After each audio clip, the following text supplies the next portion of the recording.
Hello, আসসালামু আলাইকুম ওয়া রাহমাতুল্লাহি ওয়া বারাকাতুহু।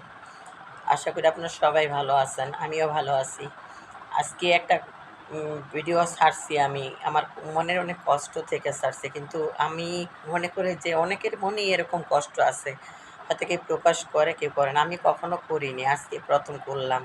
আমার বাবা যখন মারা যায়, তখন থেকেই আমার মনে কেমন একটা কষ্ট, চাপা কষ্ট আটকায় আছে।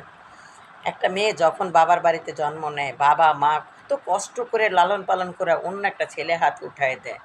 কি কেন দেয়? বাবা-মা খাওয়াইতে পারবে না সেজন্য দেয়? না।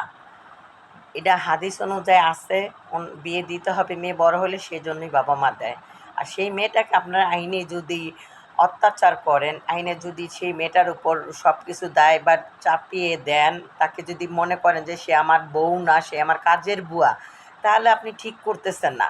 আপনি বিবেকের সাথে আপনি চিন্তা করেন। নারী, সেও নারী। যেই শাশুড়ি, যে শ্বশুর, আপনাদের ঘরেও তো মেয়ে আছে। আপনাদের মেয়েদের দিয়ে আপনারা চিন্তা করতে পারেন না?